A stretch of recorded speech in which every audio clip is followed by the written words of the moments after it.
Good evening. Good evening. Thank you for coming back, those of you who are here this morning. It's always a hopeful thing when people return. And for those of you who are not here this morning, I'm going to do just a brief recap so that you can join right in with where we are in the conversation. I'm grateful for the hospitality and the wonderful smells and just the warmth of the room. And I wanted to say, before diving in, that one of the things I have treasured over the years about this particular congregation is the energy with which you engage in conversation. It really, I'm in a lot of churches, and not every church will keep you moving with questions and comments and lingering afterwards to ask for clarification or to bring some new insight to me. So I really need to lift you up, actually, and say it's a rare thing to actually walk into a room. And this morning, sort of as soon as we dove into the text, there were lots of hands, there were lots of comments and questions, and it actually makes my experience all the richer. And so I'm very grateful for your willingness to engage with me in this study, as opposed to simply me telling you what I see and what I know. We can learn together about these very important foundational texts. This morning, just to recap for those who weren't here, and for those who were, just to remind you what I think we did. This morning we started with Genesis 1. Let me just remind you the flow of the lectures over the next tonight and the next two nights. We started this morning by setting the stage for Israel's telling of creation, its beginning of the stories of origins, and I've situated that in the context of the broader ancient Near Eastern creation stories from Mesopotamia, Babylonia, and Ugarit. And I sort of had a story moment where I was able to share some of those stories and note some distinctive features that are shared by these creation stories across the ancient Near East, including, as we noted this morning, that creation typically follows conflict. Sometimes quite violent conflict, as in the case of Marduk conquering Tiamat and dismembering her body in order to create the structures of creation. We talked about how in most of the other creation stories, we have intergenerational or interfamily conflict among the gods. And so we have a number of gods on this stage, all of whom have some role to play, both in the formation of the world and eventually in the formation of the human. We also noted that we do have some accounts, particularly in Egypt and in the Enuma Elish, of gods speaking. Marduk speaks a constellation out of existence and then back into existence as a demonstration of his power and his readiness to lead the revolt. So we have notions, and from Egypt, we have notions of gods who speak, and it is something we saw developed in the Genesis account for Yahweh. The other thing that I want to be sure we noticed is that all of these various stories set a backdrop in which the human is formed for the purposes of relieving the gods of their labor. We noted that the older generation of gods this morning typically likes to sleep and sleep late. And they find the rebel-rousing younger gods who play with wind and dance a lot and make a lot of noise quite troublesome. So there is this sense that the human's role, the human's existence, is primarily, first and foremost, to relieve the gods of the burden of labor.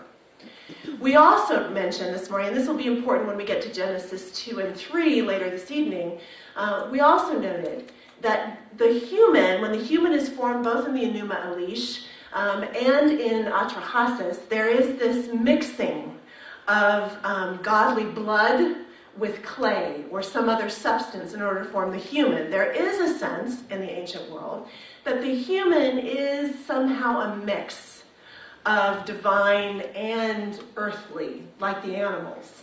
And that particular sort of notion of mixture is going to become important when we think about what happens in the garden and the setting of boundaries.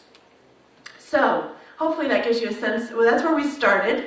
And then we moved into Genesis 1 this morning and looked particularly at notions of structure in that first chapter. We noted that the very first creation account is structured in a series of 7 days. And I tried to make the point that how you see or perceive the architecture of a text will inform your understandings of its theological claims. So I noted if you think of the days as unfolding in 7 as a linear outline, then the climactic moment can easily be seen to be either the creation of the human or the Sabbath day on the 7th day. And then I did a sort of flippy thing, and I said, well, what if we put the first 3 days in parallel with the last 3 days? And we noted that theologically what that structuring of the first story suggests is that God creates a habitus and then creates the inhabitant. So there's a place for you in the world before you are created. We were then working within the days and sort of thinking about the role of God, and we got just up to the lip of talking about the formation of the human, and it was time to go to worship. So tonight, rather than simply moving into 2 and 3, I want to back up a little bit and attend to 2 moments in Genesis 1 that, based on conversations and questions after the presentation this morning, it's clear we need to round out our conversation about Genesis 1 before we move into the next creation account. So, here's what I'd like us to do. I'm going to focus us in on 2 moments in Genesis 1. There may be other observations you want to make about that account, but there are 2 that I think need our attention in particular before we move on. The first are the first couple of verses of Genesis 1. Several of you were observing this after the presentation this morning. We didn't go into detail in the first day, that first opening scene. So I want us to take a look at that before we move. And then we certainly, as we did with the other ancient Near Eastern creation stories, we want to wonder how Israel understands the formation of the human and the role of the human within the world. So, with your permission, I will move into those 2 moments in the first creation account. If you have your Bibles, you might want to open it up so that you have your noses in the text with me. I've got the NRSV is the English translation I'm using. I should have said this morning. But I also have the Hebrew in front of me too, so if there are particular terms you want us to think about or talk about, we can do that. I'm going to lift up a few that are particularly significant theologically in this text, but there may be others about which you have questions. There are Bibles over on the table. Thank you. There are Bibles in the back available to you. I think those of you who are using the red provided Bibles, are those NRSV? Just so I know what translations are out there. Those are NRSV as well? Yeah. Okay. That'll help because then I can know what notes are in the bottom.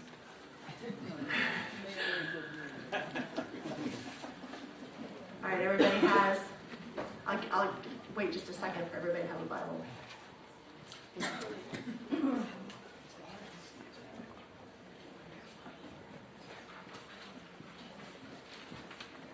Thank you. It's at the seminary, whenever you have a Bible class and people don't show up with Bibles, we wonder what they think we're going to do for an hour. So I'm delighted that we have Bibles readily available, and many of you have brought your own. Thank you for that. Okay, so let's turn our attention to the opening verses. And let me say this. If you ever thought that the interpretation of the Bible was easy, you will be foiled with the very first letter of the Hebrew Bible. The very first word of Genesis 1 is Bereshit. It is, in fact, the name of the book.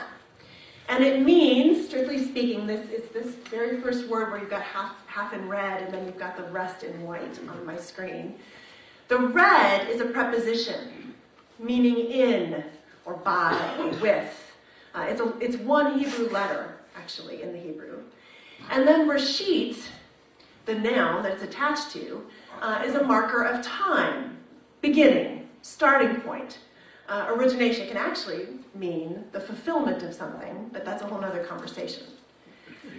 So the book of Genesis is named in Hebrew for its first word, Bereshit.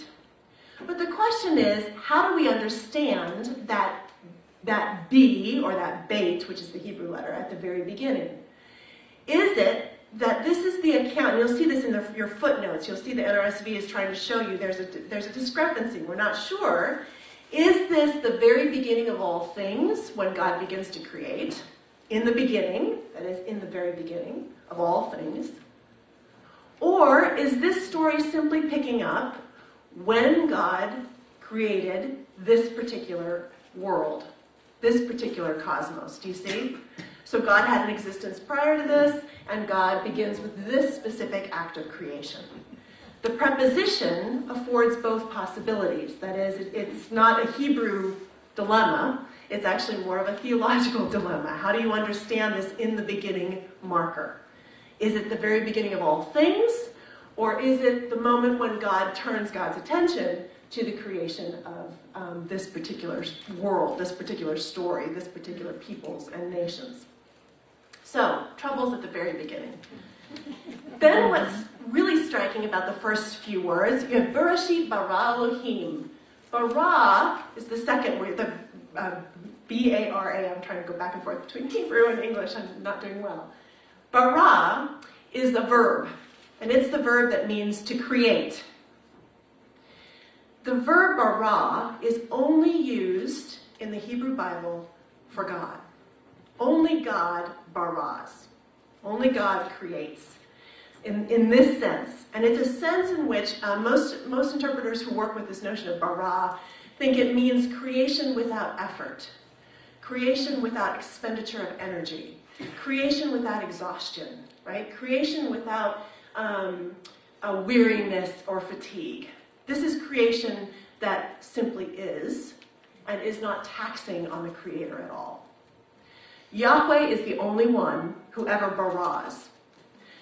And Israel seems to preserve that verb in particular for God's activity of creation. It sets God's making apart from all other making. There are other verbs we can use, which are used in Genesis 1, but this verb stands out as significant. Now, as we move on, we're going to not go word by word, I promise, the whole night, or you'll really be fatigued. So God may not be, but we will all be. So, in the beginning, when God created the heavens and the earth, many of you were noting after class, the earth was formless void, and darkness covered the face of the deep, and a wind from God. This is the NRSV translation. The Hebrew I've written in blue on the board. It's the Ruach Elohim. Literally, the wind is okay as a translation. It's breath. It can mean spirit. It's an sort of exhale. So it's this experience, this presence of God, a wind-like expression of God, is merahefet. Merahefet is a participle that means hovering, like a bird over its nest. Okay, so the first image we actually have of God, other than the name and this association with bara, creator God, is this image of a ruach Elohim, a spirit, wind, breath, hovering like a bird over the face of the waters. Okay, so here's where, several of you after this morning were saying, wait a minute, there's water at the beginning. This is not creation ex nihilo, right? Creation out of nothing, the way I was taught in Sunday school. There's water here, and the Spirit of God is hovering over water. And after class this morning, I said it's very important to notice this. Actually, biblically speaking, Genesis 1 doesn't support the notion of creation out of nothing, but rather it's quite in concert with the other ancient Near Eastern stories we were talking about this morning, where waters, fresh and salt waters, are part of the mix in the very beginning. And in fact, Tiamat and Apshu, right? Apshu and the Enuma Elish, Apshu is the fresh water and Tiamat is the salty or sea water. It's their mixing that becomes the generations of gods that follow out of that. So waters are caught, even the battle between Baal and Yam that we talked about this morning in Ugarit, is this notion that there's a warrior god who must combat the watery God in order to create in 7 days his dwelling space. So one of the things I want you to note here is there is a sense in Israel that when God begins to create, it is not out of nothing. There is formlessness and this sort of sense of void. But there is water, and water in the ancient world is understood to be chaos. So part of what begins to happen as God starts to say, let there be, let there be, let there be, and there is God is ordering chaos. God is providing fixed structures and destinies within what would otherwise be tumultuous waters. So, it is into that space that God first begins to create separations between light and darkness and so on. So I'll pause there. Are there any other questions about those opening verses? Because I know some of you were really wanting to address those in an important way. Okay. It just sounds like we need chaos to live. We need water to live. This is so surprising. Yeah, it is. Can you all hear me all right if I step out? I'll try to project. But holler, raise your hand if you can't hear me, and I'll step back. I'll be separated and structured. It's an interesting thing in the ancient world that water is both the means of purification and of life-giving. It's necessary, it's sought after, it's fought over. And yet it is also just the whole notion of water as being this chaotic, uncontrollable. If you've ever seen a wadi in the desert, just the force of water when it's unleashed seems to garner this connection. So it is both the means for life and it's the means for the destruction of life. And importantly, too, there is a sense that Israel had and other ancient Near Eastern cultures had, that the battle with chaos does not end in Genesis 1. That chaos reasserts itself. Chaos comes back. And we're going to talk about that in a minute when we talk about the human. Chaos returns and has to be repeatedly reshaped, reformed, reordered, held back. So there's talk about cutting new channels, making new ways for water, keeping the oceans at bay, lest this chaos be unleashed. Yeah, it's a very significant image. Yes, please. I'm fascinated with the interpretation of God's not starting from ground zero, so to speak. Yes. How do the fundamentalists, the creationists, deal with that concept? They don't. I mean, the simple answer is they really don't. They really don't. It's a troubling, and notice even later, it's by the 2nd century, creation ex nihilo is becoming part of the early church's understanding of how creation begins. So in many ways, there's actually more than just these first two creation accounts at work in Israel's own history. And so what we find is there's a movement under the influence of Greek thought especially, and the notion of first causes or first things. We start to get this whole, the arising of this notion of creation out of nothing. But it doesn't actually sit well at all with Genesis. Yes, please. Elohim is Elohim. plural. It is. Thank you. Do you want me to say anything about that? Elohim, Bereshit bara Elohim. Elohim, God. Your NRSV, singular, translating that God. It is, however, in Hebrew a plural form.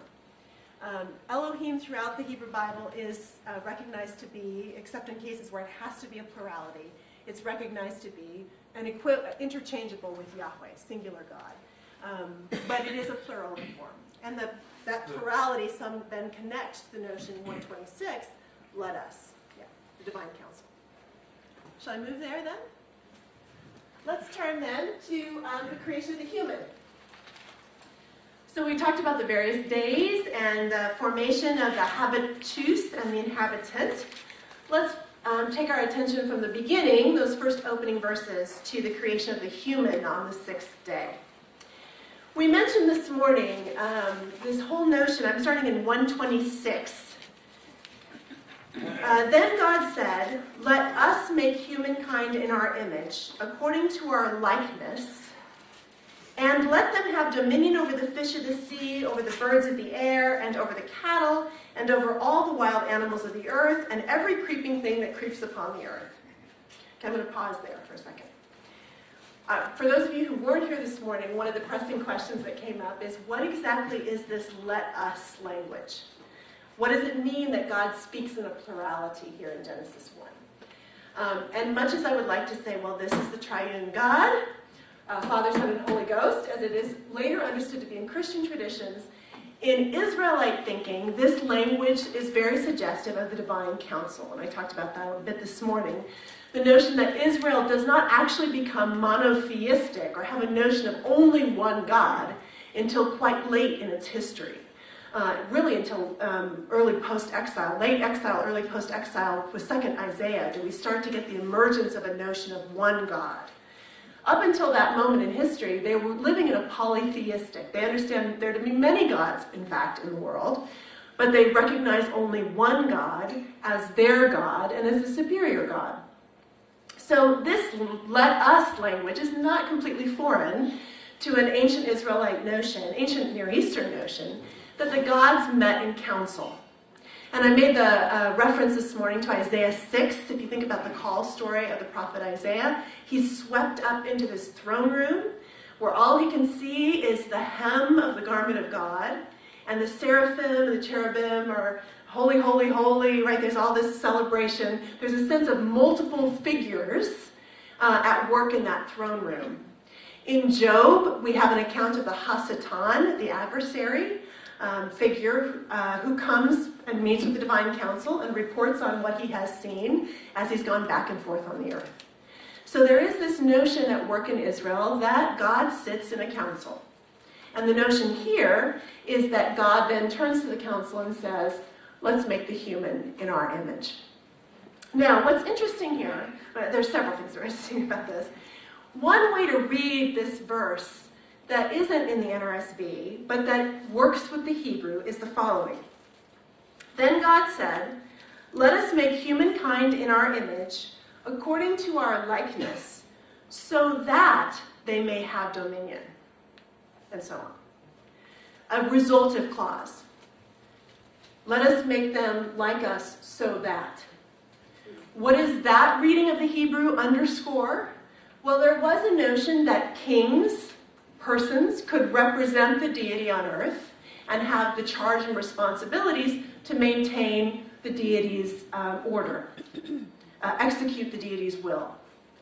So is this a reflection of sort of a larger ancient Near Eastern notion that in fact gods or a god could establish a human figure in order to execute the offices assigned by that deity to that human? Could well be. In order to sort of manifest the image of God in the world, you need to be made to look and act and move like that God would in the world.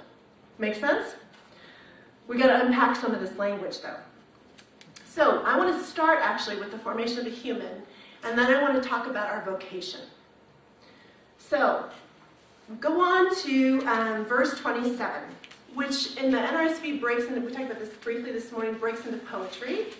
It sets up Hebrew parallelism. Hebrew poetry loves to work with parallelism. So corresponding parts of each parallel line up, and you start to see connections across it. This is a great example of good Hebrew parallelism in poetry. And what I've done, to save us a little bit of time, is highlight in color the corresponding parts of each line. And I want us to see what the implications are. So God created Adam in God's image. I'll say more about what Selim is in a moment. And in the image of God, God created it, literally it, or him, third masculine singular suffix. Male and female, God created them. Okay, let me do that one more time so you see how the parts line up. God created Adam in God's image. In the image of God, God created it, that is the Adam. Male and female, God created them. Okay, so here's what I want to underscore about this. First of all, God creates the human. There's no question about it. Every line wants you to know absolutely and clearly that humans are creatures created by God. Secondly, we're going to unpack in a moment what it means to be in the image of God. What is this language of Selim? Why is it significant? And it is. But lastly, I want you to notice, and I've been kind of deliberate here in keeping the Hebrew pretty strictly done, that is the Adam, many translators will say the Adam is not gendered until that last line. So the Adam is humanity, It's the human. It's an it. It's not yet a him. And then it's in the last verse, it's the male and female. Once there's gender distinction, sexual differentiation, then we get Adam becomes a male in the stories that follow. Okay, so what's significant about this? Well, I was thinking about it in church actually this morning. It came up in the brief statement of faith. Genesis 1 says the manifestation of the image of God in the world is the human community, male and female. It is not, now it's certainly appropriate, and other texts will make this case, that each one of us is in the image of God. Do you see? This text is not saying that. This text is saying the image of God fully expressed in the world is the human community. It is inherently a communal understanding. You need women and men to fully reflect the image of God. Do you all hear the difference? So this text is not saying each one of us is fully an expression of the image of God. It's all of us become the expression, manifestation of the image of God. Now, here's the last important piece of this before we talk about what we're supposed to do as humans in the world. We are the tselem of God, the image. Elsewhere, so this is a really important term, tselem. There are two terms, likeness and image, but the image one is particularly helpful. If you look up this term in a Hebrew dictionary, what you will find is, overwhelmingly, the term has negative connotations. It occurs often in the prophetic corpus to describe the wooden idols, the metal figurines that peoples will make to represent their God on earth. Right? So they'll set up the figure of Dagon and bow down and worship to it. There's a wonderful story in Isaiah about the man, it's a sort of tongue-in-cheek comedy almost, about the man who will go out and cut down the wood, carve the wood into a god, set it up, take the rest of the wood, make a fire, take the rest of the wood and sort of stoke it, right? Keep the fire going, bake bread, right? So some of the wood is about daily labor, some of the wood he's made a god, and he's hungry. I mean, it's just a great story. We don't have time to go into it. It's a great story. But it's basically this prophetic indictment against the notion that humans can form their own tselem. In the prophetic corpus, tselem are lifeless and powerless. Now, we can talk about the ancient Near Eastern understandings of those images. They weren't considered lifeless and powerless to the people who made them. But in Israel's prophetic story, they are seen and condemned as being lifeless, something you actually, whereas Yahweh carries you, as 2nd Isaiah will say, you have to carry the tselem on your own back. So what do these exiles do with this loaded, prophetic, negative term? They claim it. And they say, guess what? This God, Yahweh, Elohim, doesn't have a wooden or metal, lifeless figurine representing it on earth. This God has a moving, breathing, walking, living human community that is the image, the tselem of God. It's a remarkable theological reclaiming of a term that had become quite negative in the discourse. Questions about that? Yahweh's the only one who has these moving, breathing communities, right? That's the claim of this text. All right. Okay? I'll pause if you need any further explanation. But let me say something about what we're supposed to do. What are you supposed to do if you are created in the story of the Enuma Elish? Work. Here it's all about labor, right? All of these stories are all about labor, taking on burden, making it so that the gods can rest. What we're told in Genesis 1 is a quite different notion of the human vocation. In Genesis 1, the human vocation, first of all, like creatures we talked about this morning, we're supposed to be fruitful and multiply and fill the earth. Those are imperatives. Be fruitful, multiply, fill the earth. We're then told in two terms that we have two other roles to play. The first, I'm going to start with the second, and we'll come back to the first. The first is we are to have dominion. Radah is the verb here. To have dominion is understood to be a kingly role. It is to have responsibility and charge over that which is in your purview. It is not dominion as in crush, stomp, use as one would like, right? It is dominion in the service of. It's a servanthood position. A king is only effective so long as the king is having dominion, reigning in a way that enables and empowers justice in the community. So, our first charge is actually quite similar to these notions of the deities creating a human representation on earth to execute their roles and responsibilities. Our first role is to have dominion over this creation God so loves. Quite different than taking on labor, yes, in quite the way we were thinking about it before, like digging irrigation canals and so on in those other stories. The second charge, the second verb that's given to us in Genesis 1 is kavash. We are to subdue. Now, this verb is troubling. I will tell you. This verb is troubling because it means what it sounds like it might mean in English.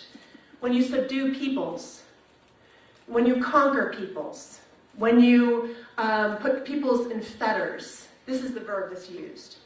When you trample people underfoot, this is the verb that's used. The question is, how is it meant, then paired with dominion, right? What is our role? What does it mean for us to subdue if we're equally charged with this notion of caregiving, care providing, and leadership that is empowering justice? Well, there's no easy answer, and interpreters are still twisted about this. We're still wrestling about it. But one notion actually points back to Genesis 1:1-2. And that is, in the same way God needs to continue to abate, hold back, subdue chaos, so too at times the human community is also going to be charged to subdue, hold back, and participate in quelling chaotic forces in its own midst. It's about the most palatable reading of that verb anyone can come up with. It's a striking verb in context. Yes? Where is it in Genesis 1? It is in 1:28. Be fruitful, multiply, fill the earth, subdue it. That's the verb, kavash. And have dominion over the fish and everything else. Seize, yeah. Well, did you all know, one last point on this before we move to 2. Did you all notice how the narrator of Genesis 1 goes to great lengths to keep listing over and over and over again the creatures that are there, and the creeping things that creep, and the swarming things that swarm.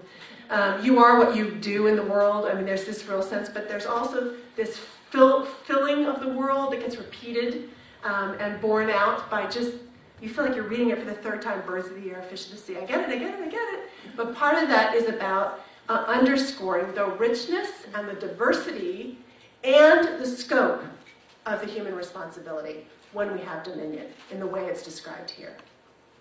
It's a remarkable charge in the face of these other ancient stories we talked about this morning. So I'm going to transition us just briefly here, but I saw some hands, so let me take the comments or questions. Please. The choice of these words leads me to the obvious question: who wrote them? When? Why? Excellent. So now I'll come over here to my whiteboard. I mentioned this morning that it occurred to me, it's a great question, and you'll notice that I'm trying to make the claim, especially with Zelem, this notion of image, that something is happening theologically. Israel's rethinking sort of who it is and how it is in the world. Genesis 1 is traditionally attributed to what we called a priestly writer, who is writing, this connects in well actually with the sermon this morning. The priestly writer is addressing primarily the exilic community or the early post-exilic community. So the argument is here that Genesis 1 is written principally to address people in captivity. Not only that, it's written to address people who are in captivity in Babylon, where, for example, the Enuma Elish is the story on the stage about the creation of the world. Namely, that the humans are created for labor, and that Yahweh is in no way present in the Enuma Elish. This is a text written by a priestly group, arguably, that wants to claim some very strong things about who Yahweh is, and wants to elevate or reclaim the human vocation in light of who Yahweh is. So So does that help? So this is in this Well, particular moment. Do we have any idea that the language that is now constituting Genesis 1 replaced something else in the Hebrew tradition? Or was there nothing written at that point? Only in the sense, because we're going to turn to Genesis 2, we have a different account from a different moment, arguably from a different moment in Israel's story. And it's going to tell a different kind of notion of creation, and the vocabulary is different.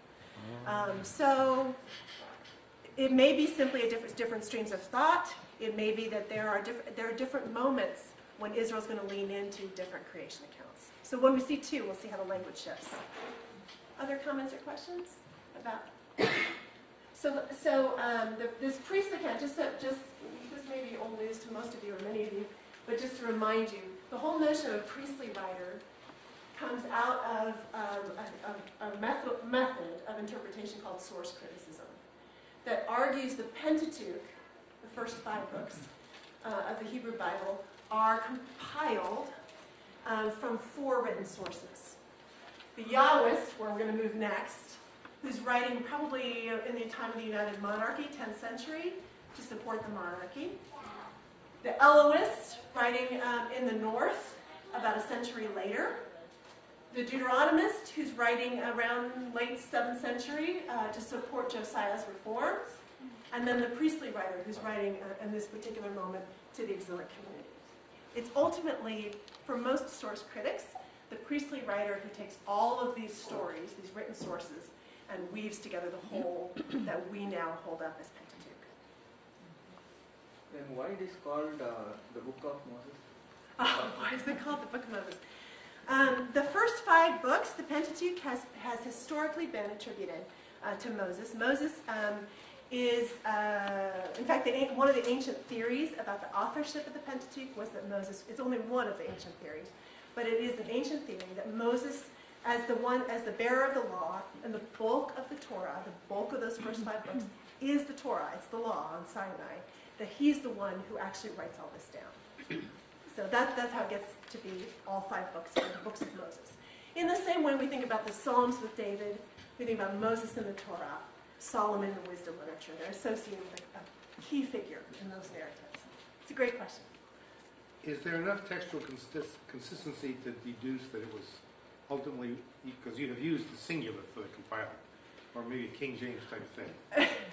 It could most of us now talk about sort of communities or schools of thought.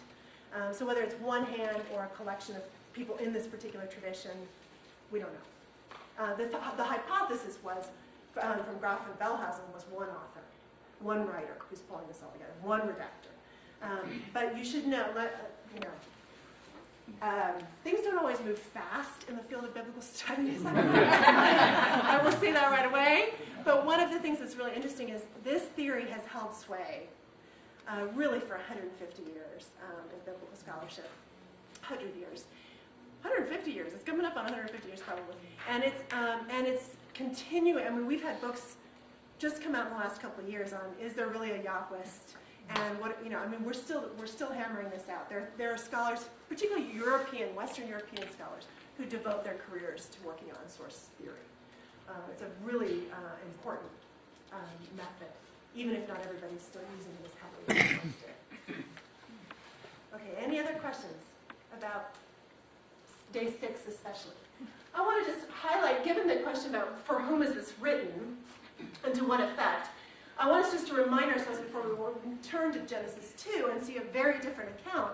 What have we learned about God in the first story? If that's the only creationist story you had, what do you know about God? God creates. God is a creator. First, God baras, right? You're never going to say that word. And that's not, right? God creates. What else do you know? The first act of God is to create. He has dominion over everything. Yes, there's the whole creation, right? All of it is set in motion by this God. There's no limit. What else? He likes it. It's good. Yeah, so this is the God who says it's good, evaluates it, thinks about it, steps back and sort of appreciates it. Whether that's in moral terms or aesthetically pleasing terms, whatever it is, this God is engaged in evaluating this creation.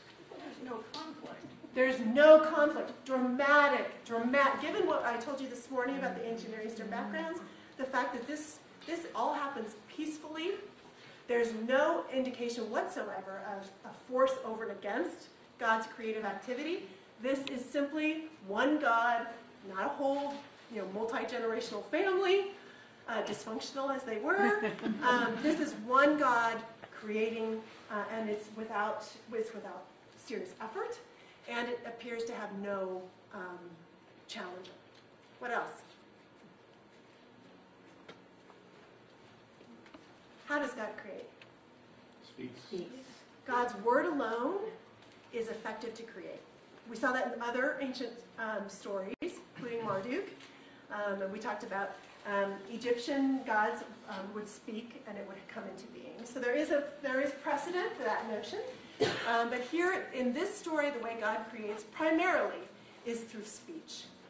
God speaks and it is. What else have you learned about God? Maybe the first hint of a relational God, because he's creating, there's this feeling that he's going to have some relationship. Why would he create in his image? Okay, good. So there is an orderly plan for the future. There is, yeah, and it's going to be interesting when we set two alongside this, right? There is a sense that this is a relational God, but it's a different kind of relational God than we're going to see in the next chapter. This is a God who creates, who has a representation in the earthly realm. This is also a God who on the seventh day rests, right? And so some of our Jewish brothers and sisters would say this is the God who sets it all in motion and then steps back to watch it, right? There's somebody actually in the arena that's supposed to have dominion and subdue and continue to wield power. It's not that God may be completely divorced from it, but God doesn't have to be engaged so much in the everyday maintenance, maybe, perhaps. So that it is a relational notion. There's the evaluation piece of it, but it's a different notion of relation that we're going to see in the next chapter. What else? There's the word rest there. The Hebrew word. Does it mean, because it can mean a lot of things. It can mean a rest in music that is simply an absence of activity. That's really what it means. It does, so it doesn't mean recover from fatigue. No. No. It's interesting. It's to stop action. It's to stop activity. And what's interesting is in Exodus, this word gets picked up for Pharaoh. When we did Exodus 2 years ago, I think I underscored that Pharaoh, when the people come to Pharaoh and say, let us go so we might worship God, and Pharaoh says, no, now not only are you going to have to make bricks, now you're going to have to go gather all the straw in order to make those bricks, because you're lazy. They want a Shabbat. They want rest. On Pharaoh's clock, there is no cessation of activity, right? You're constantly working on Pharaoh's clock. But Yahweh sets into motion the whole notion that there is a day on which God rests. Anything else you want to notice? God sees his representation on earth as both male and female. Yeah, communal, male and female both. And so when we turn to 2, I want you to think about the relationship there, male and female. What's the representation of God in that case? Very good. Communal, male and female both. Did you all notice the notion of divisions and kinds and days and separation?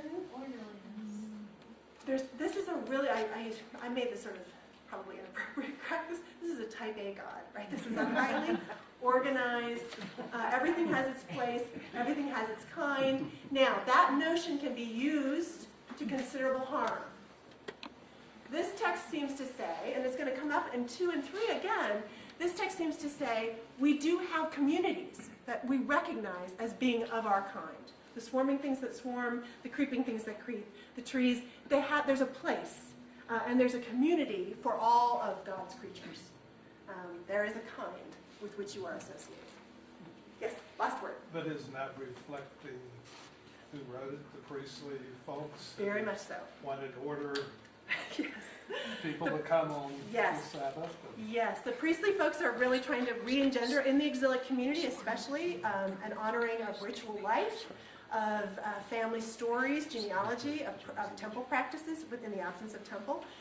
So there is this kind of claiming of Sabbath, kosher regulations, and so on, so that you can maintain your identity even in a diasporic situation. Shall I move? Let's do it. Okay, so. I can't believe Genesis 1. Last thing, this word abyss in Hebrew is tahom. And many interpreters, it doesn't quite work linguistically, but many interpreters hear a wordplay with tiamat. Tahom, the word for abyss, may have echoes of tiamat. All right, let's move then. Oh, I just want you to see, this really fits with our conversation this morning, but the whole notion that structure actually really matters in the interpretation of text. You can see that play out actually in artistic representations of Genesis 1.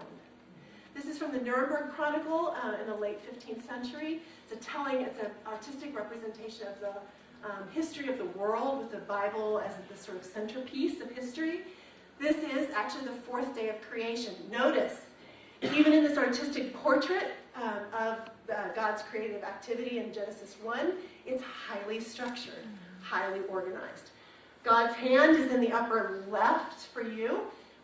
We don't really know exactly, or at least I don't know exactly, why the world's upside down in the center. But as you move through the Nuremberg Chronicle, by the time you get to the seventh day, the structure of Genesis 1 is evident in the artistic portrait of it.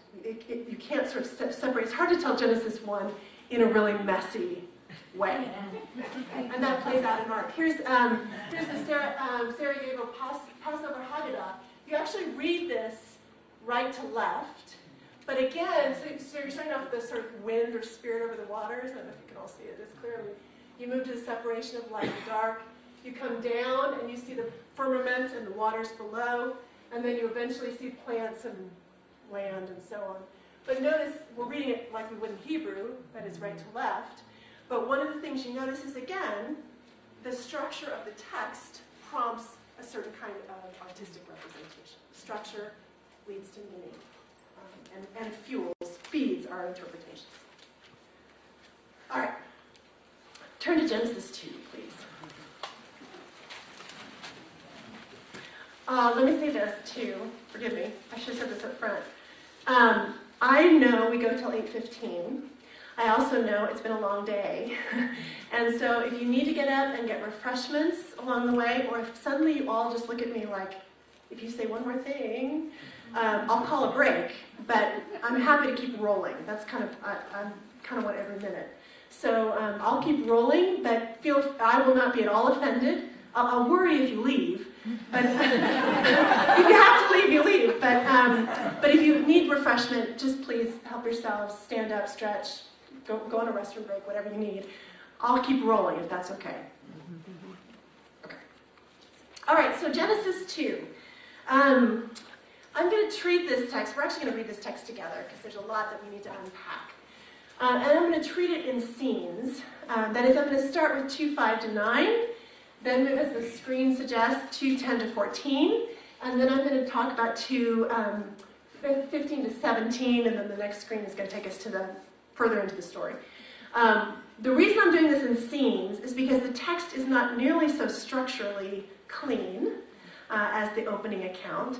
And we're actually getting different moments within the story in these different scenes. So I think it's important to unpack each one for its particular contribution to the overall story.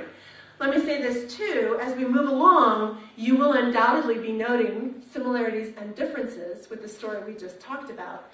And so as you do, if you want to raise those, feel free to. I'll raise some, but you might see others that I don't mention. One thing to note, you'll see I've got this 2:4 as a bridge. The NRSV, if you're looking at the NRSV, divides verse 4 and says the second account starts with 4b. The first account ends with 4a. I'm not going to linger over this except to note that 4a is what we call a toledot formula. It's a generational, it means generations. Toledot means generations. Oh, it's on the screen, toledot. Means generations. And it's a mark of a priestly text often. It's typically the introduction to a genealogy. We're going to see these when we turn to genealogies tomorrow night. It's typically, these are the generations of, and then the list follows. We get a toledot formula at the end of Genesis 1 into 2. Is it marking the sort of summary statement to say, do you remember in the Pneuma Elish that everything's created in generations? Generations this, generations that. Is this a reflex of that that's coming out in Genesis 1? Or is this in some way introducing the second account, but the second account isn't a priestly account, it's a Yahwist account. So it's almost like it's a hinge verse. It's closing the prior story. These were the generations, many think the days of the formation of the world. And it's anticipating the generations that will follow in the second account. It's a strange verse where it's located now. I'm going to read a little bit and notice what you notice.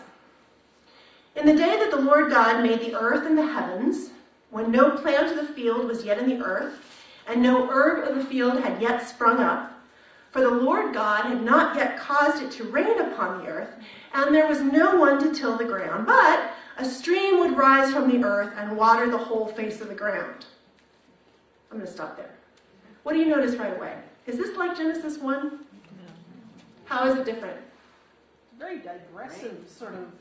Oh, but I forgot to tell you this. Oh, but I forgot to tell you that. Yeah, it's almost like, you almost want to hire a really good editor. After reading Genesis 1, you kind of want to bring somebody in and organize this person's thinking. It seems to interject a bit. It seems to kind of lose the train. You'll see a lot of dashes, hyphens. There's this sort of sense that there's multiple pieces of information, but they haven't been very well organized. So that's the first. This is a very different literary style than Genesis 1. What else did you notice?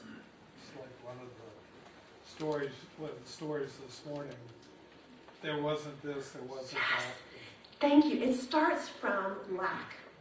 So let me read you exactly the text that's being referenced. In the Pneuma Elish, remember this morning I said, the Pneuma Elish begins with lack. And here's the exact, I didn't read you the whole thing, but here's the exact opening to the Pneuma Elish. When skies were not yet named, nor earth below pronounced by name, Apshu, the first one, their creator, and maker Tiamat, who bore them all, had mixed their waters together, but had not formed pastures nor discovered reed beds, when no gods were yet manifest, nor names pronounced, nor destinies decreed, then gods were born within them. Okay, what did you hear? In both cases, what you're hearing, if you don't mind writing in your Bibles, what's marked all up in mine is how many times the word no occurs. When no plant, no herb, not caused it to rain, no one to till the ground, right? It's starting out by flagging to you as a reader, lack. The other thing that happens, of course, when you flag to a reader that there's lack, is the reader begins to anticipate what? The fulfillment, what's going to meet the lack, right? You're starting to look for, well, somebody's got to till the ground, right? Somebody's got to do this work. Somebody's got to make it rain and organize all this. Did you also notice the prominence of water? Even though it's still, the fields had no herb, no plant, God hasn't caused it to rain, nonetheless, there is this life stream of water that's coming up. So water, again, is figuring, but in a different way than we saw in Genesis 1. Here it seems to be supplying, making fertile ground that has not yet borne anything. The potential's there, but nothing has yet sprung up. So we start with lack. I'll go on. Then the Lord God formed Adam from the dust of the ground, breathed into Adam's nostrils the breath of life, and the Adam became a living being. Okay, one verse is the creation of the human. And I'm using Adam here because we don't yet have Eve. I'm using Adam as the human. Now, Adam, let's look at this and think about Genesis 1. How were humans created in Genesis 1? Let us create in our image. God created in the image, and there they were, male and female, the image of God. Yes? There they are. Here, what kind of image of God do you have as a creator? Gets into the mud. One of the characteristics of the Yahwist as a storyteller is the Yahwist likes to portray God in anthropomorphic terms. God walks in the garden. God has hands. God watches with God's eyes, right? God has more human-like characteristics than we saw certainly in Genesis 1. And one of them here is that God takes the Adam from the Adamah, the land, the ground, and breathes on this clay figure. Now we talked about how when Kingu's blood was mixed with clay, we saw in the Enuma Elish the formation of the human. Here it's a different mixture, but the notion is similar. I'm taking clay from the earth, Adamah, right? I'm forming it into this creature. Even when you tell the story, I can't help it. Your hands start to do this, right? Because you're thinking about a God who's kind of playing with clay, or Play-Doh, if that helps you. And then it's a lifeless clay figure until God breathes upon this clay and animates it. Here, important phrase. God breathed into the Adam's nostrils the breath of life, and the Adam becomes a living being. We are here, nefesh, chaya. We are, the nefesh is the throat, the gullet, the soft spot. If you touch your neck, it's where your air goes in and out. It's where speech comes out. It is seen as a locus in Hebrew anthropology. It's a locus of desires, appetites, thoughts, discernment. It is often translated in modern translations as spirit or self. Nefesh figures prominently here in the second story is what the human is. The human is predominantly a breathing, a nefesh person, breathed on by God. So what are we in Genesis 2?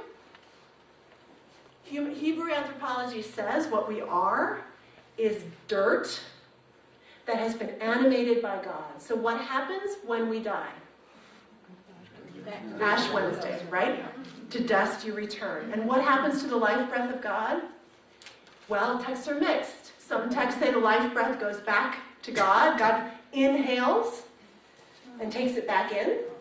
Others say it simply dissipates into the air around us. Different texts have different notions of where the life breath goes. But notice here, there is a sense right away that what is the human? The human is breathing, or perhaps better, the human is being breathed. The very thing you do all day long without thinking about it is the very mark of your animation, your creatureliness by God. And it helps me sometimes actually to remember, it's not me doing the breathing, right? I'm being breathed. Something else is breathing me. Okay, so here's the now, yes, please. So is that the Ruach? I don't know. I don't think so. No, hold on. It's a great question. God breathed. Let me find it, the exact verse. 7. Thank you. Because this Hebrew is teeny tiny for my travel Bible. Okay, wait. The Lord God blew into his nostrils. And no, it isn't. It's nishmat. The breath of nishmat hayayim. It's another word for breath, literally. Exhale. Yeah. It would be lovely if it was ruach, but it's not. It's a very different vocabulary to get back to the other point. Okay, so now we have this human form. So God's hands are soil, covered in clay. And then notice what happens. The Lord God planted a garden in Eden in the east. And if you can imagine, if you were staging this with young children, God takes this clay figure and puts this clay figure into the garden. The garden's created after the human is. It's very different than what we talked about in Genesis 1, right? Where the habitus is created and then the human is created to dwell in it. Here, God creates the human in sort of a messy process, and then God creates the garden and puts the human there. Out of the ground, then, the Lord God made to grow every tree that is pleasant to the sight and good for food. And the tree of life was also in the midst of the garden, and the tree of knowledge of good and evil. Okay, suddenly in a verse you're getting a lot of information, and it's heavy information. First of all, God makes trees grow not simply for food. What does the narrator want to make sure you know? Again, this notion of the aesthetically pleasing to God, right? God puts trees in that are pleasant to look at, pleasant to the sight, and, by the way, also probably good for food, right? They have multiple purposes. But like Genesis 1, there's an appreciation of the notion of God is actually valuing, seeing, and appreciating beauty. Then notice that we get these two trees. Now, as good storytellers, and you all know where this story is going, right now it seems like a point of information. It's going to get worse as we get further in. But what you know right now, there are these truly mythic trees. We'll talk about the tree of life. I hope we'll end with the tree of life tonight. But the tree of life is first introduced here, and the tree of knowledge, which is going to become the tree of problem here in a minute. We'll talk about it. Okay, so do you all have a visual of the garden? Do you all have a sense of the garden? Now, our not-so Genesis 1 writer takes a turn. The next scene is verses 10 to 14. And I won't read the whole thing, but I want you to get a sense of how it seems to interrupt the narrative. A river flows out of Eden to water the garden, and from there it divides and becomes 4 branches. The name of the first is Pishon, the one that flows around the whole land of Havilah, where there is gold.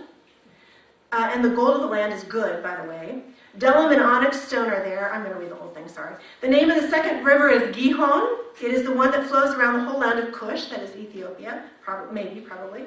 And the name of the third river is the Tigris. It flows east of Assyria, and the fourth river is the Euphrates.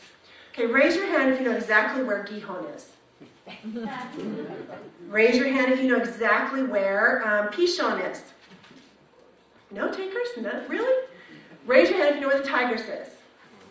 Raise your hand if you know where the Euphrates is. Okay, so what's happening with this little intervening story? Well, Eden is being placed on a map. But the thing is, whereas we can locate two of the rivers remain mysterious and, by the way, highly contended among interpreters. Whether the map made sense in an ancient context, we don't know. But as long as there have been a sort of written interpretive history of this text, we have not known where those two, the Gihon and the Pishon rivers are. And there are a number of different possibilities that have been argued by really scholars better than me, better than I am, have made these cases. Here's the effect, though. Once you acknowledge, I know where 2 of these rivers are, and I don't know where the other 2 are, where is Eden? Can you get to Really, no, not anymore. We don't know where it is. That is, it's sort of between an earthly known realm, the Tigris and the Euphrates, the Fertile Crescent, and it's somewhere not known, not of this, maybe not even of this world. We don't know. It can't be. We don't have all 4. You know what I mean? We don't have the markers. My GPS would be, the blue circle of death would be spinning and spinning and saying, I can't get you there. So the intervening, Eden remains off the map, off the known map. Then we go back to it. I'm picking up in verse 15. The Lord God took the Adam and put the Adam in the Garden of Eden. Here's our vocation: to till it and to keep it. What's our vocation in Genesis 2? We're gardeners. God is a potter God, as we'll see in a moment. God gets in the garden. This is, many talk about this is the text where God actually is. He's planting a garden, right? He's planting trees. God is creating this garden space. God is a gardener. In the same way, the human is charged. And the word that the NRSV is rendering here as to till is really the Hebrew word eved, to serve. It's servanthood language. Genesis 1, we're to have dominion and subdue. In Genesis 2, we are to serve and work the land. We are servants of the soil from which we came. Please. Question. The word serve biblically is similar to the word worship in many places. Is there a worship connotation here in the till? Servanthood language is multivalent, as you can imagine. So the king is a servant. We are charged. Moses is a servant. Prophets are servants. The human here, servant. So servanthood language it certainly has worshipful connotations, no doubt about it.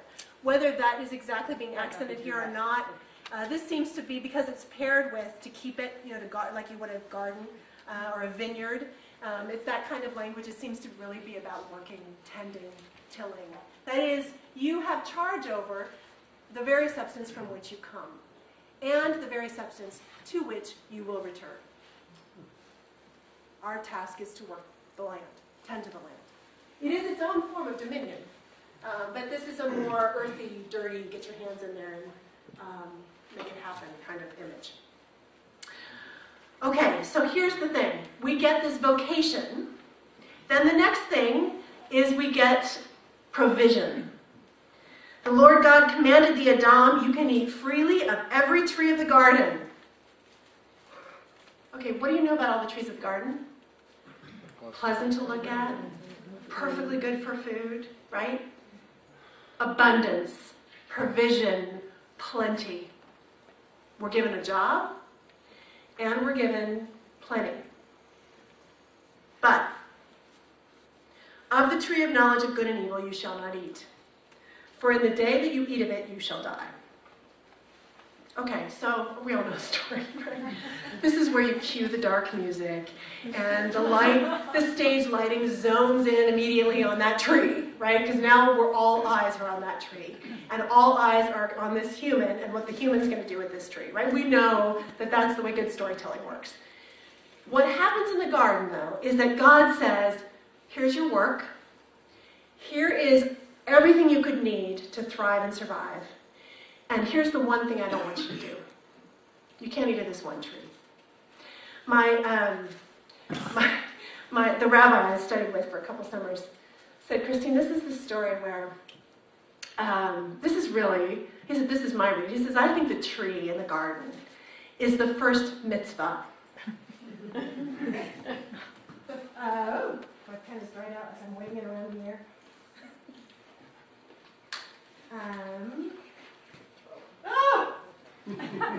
I'm bereft. Okay, red will work. Okay, mitzvah. A mitzvah is a command. Mitzvot are the commandments. It's the plural. Mitzvot are the plural. It's the plural. I've got to close this up so that I can actually use them. Okay, so my rabbi friend says, Christine, this is the first mitzvah. Guess what? If they had simply obeyed this, we would all still be in the Garden of Eden, spritzing that tree, eating from all the abundant fruit, sitting back and watching these pleasant trees grow and really enjoying ourselves, right? It's just simply, if they could just follow one command. And he said, here's the thing, the trees put in the garden, if all Adam and Eve could eventually did, was get up every morning, go about serving the soil, and walking by that tree and not eating of it, they would be obeying mitzvah. And you know why you have to have mitzvah? So you absolutely never forget that the garden is not yours. The garden is God's. The tree is the symbol in the garden. The one thing you can't have is a daily reminder that the world is not yours. You are an inhabitant in someone else's garden. Okay, of course we know that's not what happens, but it's the first mitzvah. Then notice, okay, so now we've got vocation, provision, and a prohibition, a command against. And then we go back to lack. So, lack reprised at the end of this story. The Lord God said, it is not good. Do you hear the lack? It's not good. Good, it's good, right? Genesis 1? Here we are, it's not good. That the human should be alone. I will make the Adam a helper as the Adam's partner. Okay, so let me say something about this language. It's not, first of all, we're saying it's not good that the human be alone. There really is not a sense, you have to keep in mind how deeply communal the ancient world was, and that one's identity was deeply enmeshed in the identity of one's community, one's family, one's clan. You didn't think of yourself so much as a solitary individual, and the rugged Western, I'm a Colorado girl, I totally get it, the rugged, wild, Western, independent, blaze your own trail spirit was not something that ancient Israel would celebrate. So this notion of the solitary figure, the alone one, the one without a complement, is a problem for God in this text. Perhaps pointing again to the notion of relationality, right? God understands ultimately the importance of relationality. The word helper, it's an unfortunate English term, I have to say, although we need to actually reclaim it in English. Too often, of course, we understand helper as my little helper, my little assistant, right? The one who takes care of. What's that? Gopher. My gopher, thank you. So we think of it as a more, oftentimes in English, we think of it as a diminutive term. It is, however, not in Hebrew, because most often, and I pulled these texts just in case any of you wanted to press me on it, the majority of the texts in which this term occurs are describing Yahweh as the helper. And here's the Psalms, it's all over the Psalms.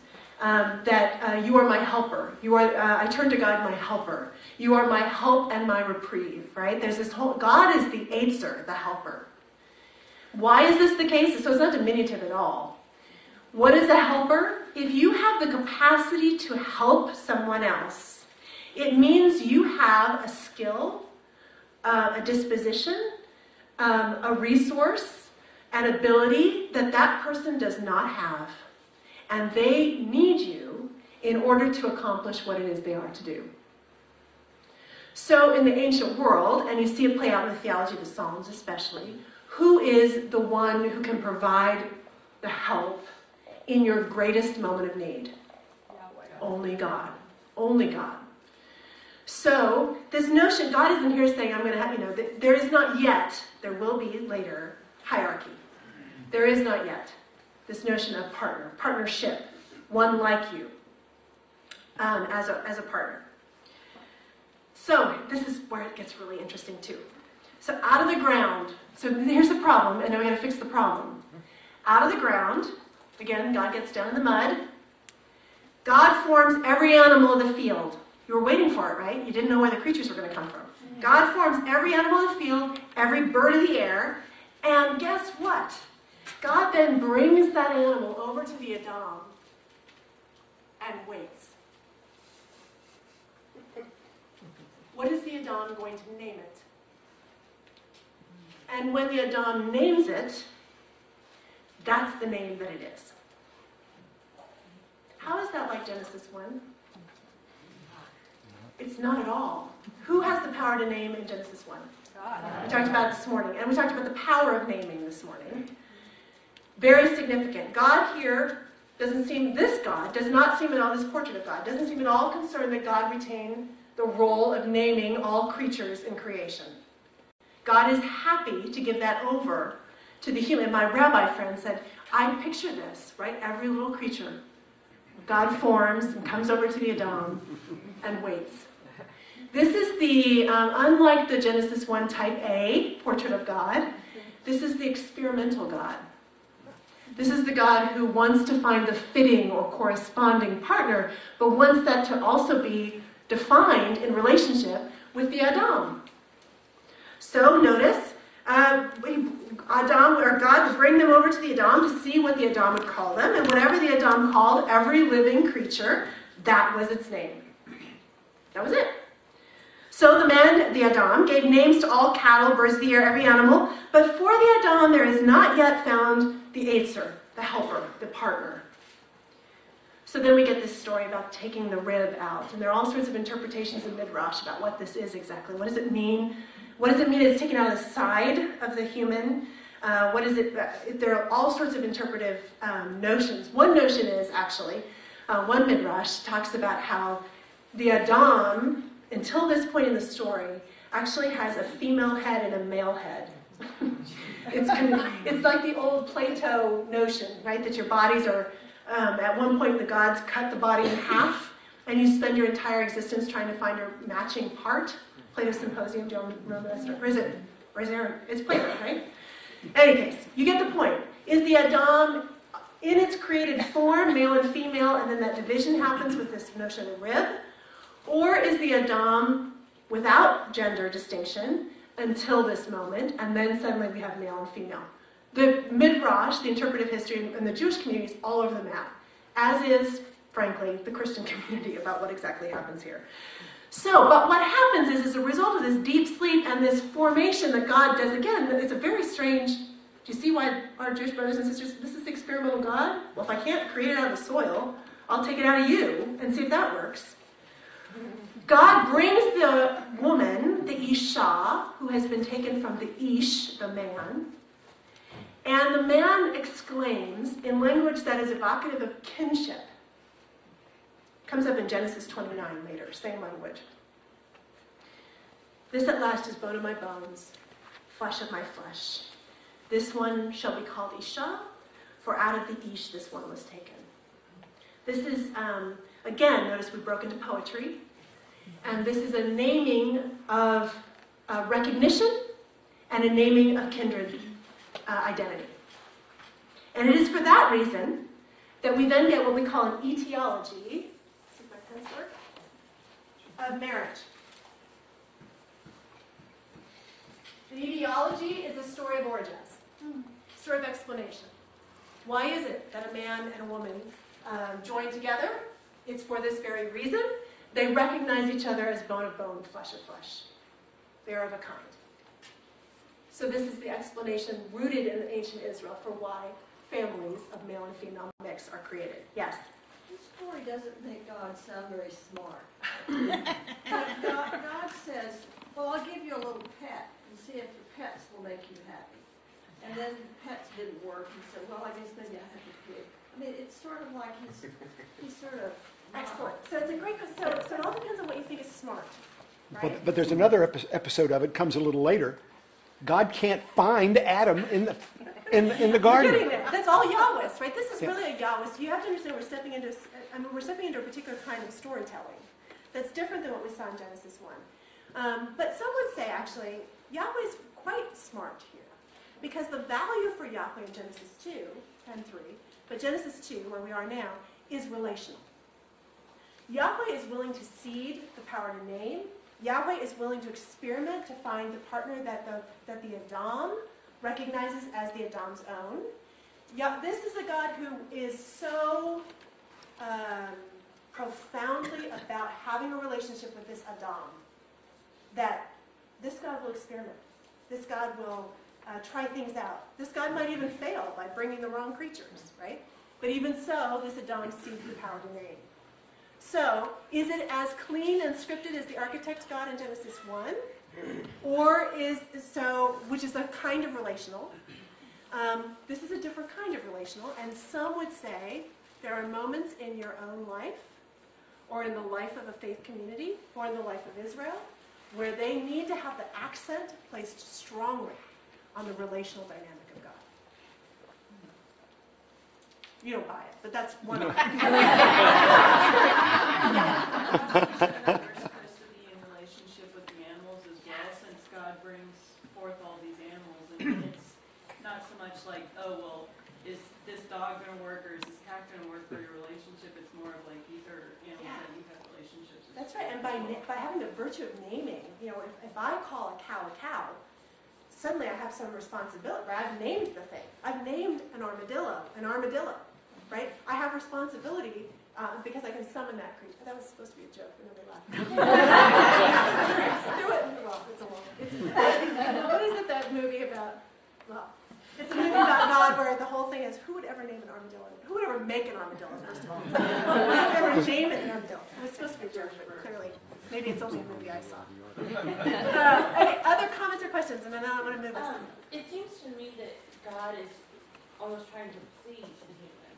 Yes. Because in Yes. the Old Testament, there's so many negative images of God as spiteful that I don't know. Perhaps it was just like the way that you were presenting it, but it looked like almost like a dog who was going and found a bone and bringing it to me and like, look, I found this for you. Yeah, it's probably my body language, and that's Yeah. I'm sort of channeling this rabbi who was teaching about this text. But it is there is this sense of a will. My rabbi friend would say there's a vulnerability in this God that is striking on the heels of Genesis 1.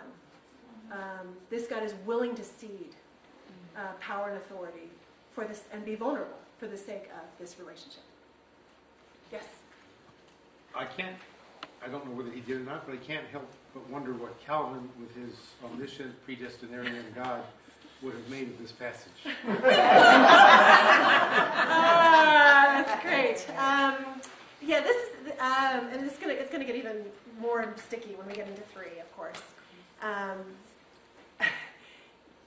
mean, this is a place where this is an example of where, when biblical scholars and systematic theologians get together, it gets. What I'd like to do is we'll go as far as we can, and again, I will stop at 8:15, and we'll pick up tomorrow night where we stop. We might just get there, but I have a hunch that the story can't be covered in 18 minutes. Okay, so let me, because we're not going to get past the first verse, I'll tell you right now.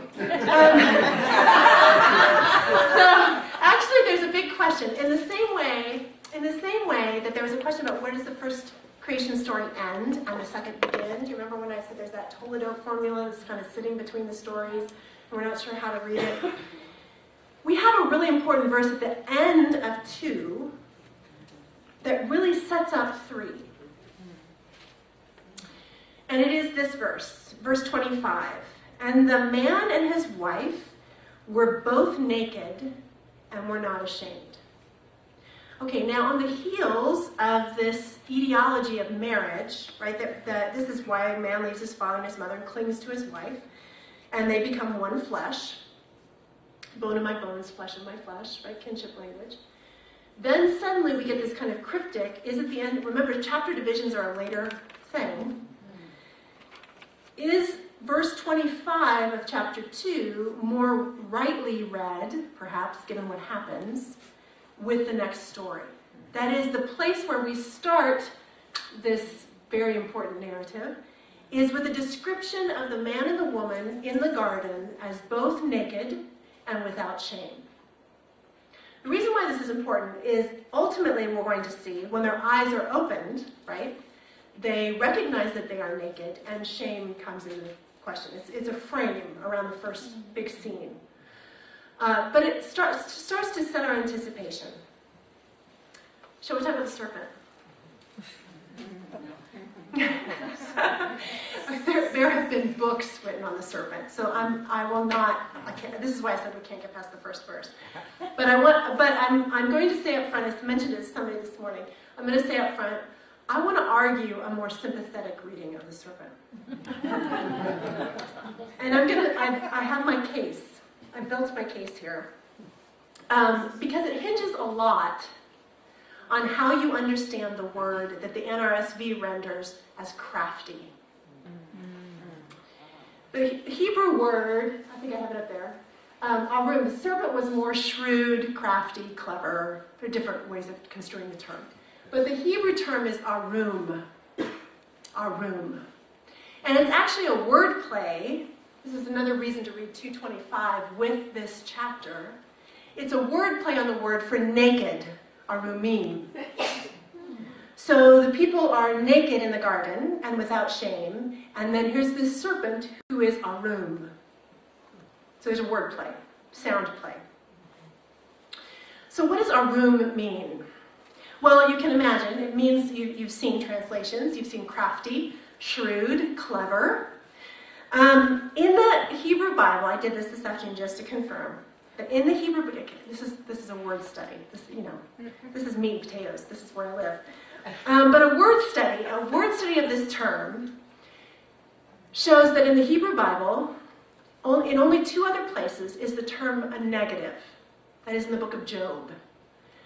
This notion of crafty or clever is a negative. I'll give you a little bit of an example. Job 5:12. God frustrates the devices of the crafty so that their hands achieve no success. God makes the wise in their own craftiness, and the schemes of the wily are brought to a quick end. So in Job, 2 places in Job, it's a negative. There's this notion of the crafty one that God has to curtail or contain or even act against. But in 1, 2, 3, 4, 5, 6, 7, 8, 9 other texts, all of which are in Proverbs, which many of you know is a text near and dear to my heart, the term is a positive term. The term is actually something that a wise person seeks to have. So let me give you an example. And interestingly enough, the NRSV takes this term, arum, and in the NRSV renders it as prudent in Proverbs. Sometimes is clever. It uses different terms. But let me just give you a sample. The prudent, arum, ignore an insult. One who is arum conceals knowledge, but the mind of the fool broadcasts folly. The arum do all things intelligently. It is the wisdom of arum, the arum, to understand where they go, but the folly of fools misleads. The naive believe everything, but the arum consider their steps. The naive are adorned with folly, but the arum are crowned with knowledge. And the arum, twice in Proverbs, see danger and hide. Okay, so within the wisdom text, Job and Proverbs are wisdom texts, yes? Within Israel's wisdom tradition, to be arum is overwhelmingly positive, assuming that prudence, cleverness, or craftiness is in the service of wisdom. Is under the rubric of fear of the Lord. It's under the posture of being a fear of the Lord. So when we meet the serpent in the garden, this is the first thing I want to dispel, is that the word crafty should equal manipulative. In fact, the serpent tells the truth. The serpent is simply marked. Okay, so what we've been told in 225, the Adam and his wife were both naked. Right? We're getting descriptors. And they're not ashamed. And by the way, there's this serpent in the garden, and he is arum. He's crafty more than any other creature. That's what marks the serpent. Sets the serpent apart. But the term itself, I want you to suspend your disbelief for a moment. The term itself is not inherently negative. Despite centuries of interpretation otherwise. So we're not going to get all the way through this, obviously. So let me raise the big question. There is an ongoing and quite lively and quite fruitful conversation that this text should not be read as a text about the fall or the original sin. In fact, the word sin doesn't occur in this text at all. Sin actually first appears in Genesis, in the text we'll talk about tomorrow night, which is in the Cain and Abel story. And even then, when the word sin is used, it is not something that's innate to the human being at all. It's exterior to the human being.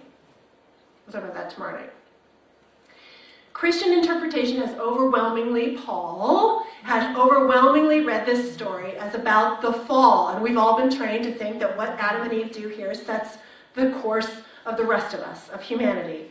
But in Israelite thinking and in Israelites, in the Jewish tradition, this story actually isn't referred to elsewhere in the Hebrew Bible. It doesn't have nearly the significance in their theology and their understanding of the human and the way the human is in the world as it does in Christian thinking. Do you hear me? This story is a story of origins, but the question I want us to be thinking about is the origins of what? If the word sin doesn't occur, and it's not that the Israelites didn't know the word sin, they use it in the next chapter. So what is this? Is this a fall, or is this something else? Are you willing to hang with me? Now I've lost half the room. 3/4 of everyone's like, it's the fall. I've been told and I know. And the place where you start to deconstruct that, you start to play with your options as good interpreters, is by looking at these words and saying, are they inherently all bad?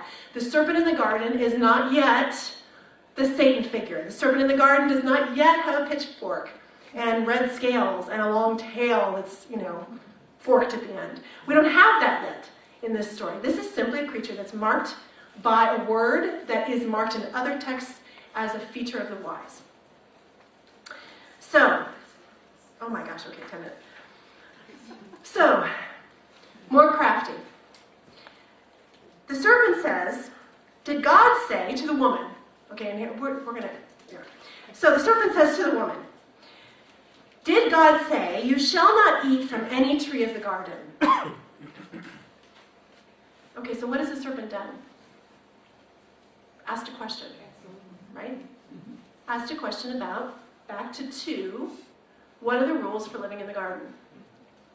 Did God say, "You shall not eat from any tree in the garden"? Now, right away you need to say, okay, well, did God say that, right? You want to go back to Genesis 2 and figure out, did God say that? Second question that arises, did the woman hear the command? There's a whole stream of interpretive tradition that says the woman never heard the command. She wasn't yet created. So what she tells the serpent is because Adam told her, right, and added the whole thing about we can't even touch it. So does the woman actually know the prohibition the way God originally told, right? There's all sorts of ways Eve is both condemned and forgiven for what happens in this scene. What's that? Lack of communication. Lack of communication between God and Eve. There's a really rich tradition. Actually, there's a wonderful book by Gary Anderson called The Quest for Perfection, and it's all about the interpretations of this story in Jewish and Christian lines of interpretation. But there's a quite I hadn't been aware of it, but there's a quite vigorous strand of interpretation that's really saying it's Adam's fault. It is completely Adam's fault.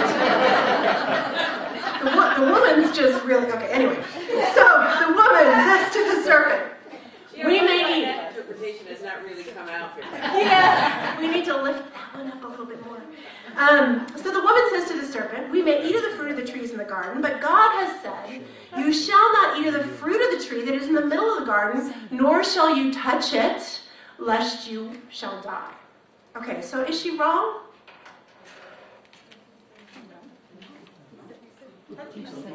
No, so far she's doing all right. She's added what we call fencing to this. You can't touch it. In my house, we do that with dark chocolate. Right? It's fenced, right? It's not only that, I can't eat of it, I can't touch it. Right? So it's up in the closet, which of course I have a stool and I can get it. But she's doing this kind of fencing practice, right? She's been told don't go near the tree. Whether that's her interpretation of the command or Adam's interpretation of the command told to her, we don't know. But nonetheless, she's fencing. Now, the serpent has asked a question. And this is where the serpent has been called by great theologians as the first systematic theologian. My poor systematic theologian colleagues. Why? Because this is the first character so far in the Genesis stories who is not speaking to or engaged with conversation with God, but is talking about God. Right? Oh yeah, it's a big difference. So suddenly the serpent is raising the question, let's kind of take a moment, step back, and think about what it is God has told you about life in this garden.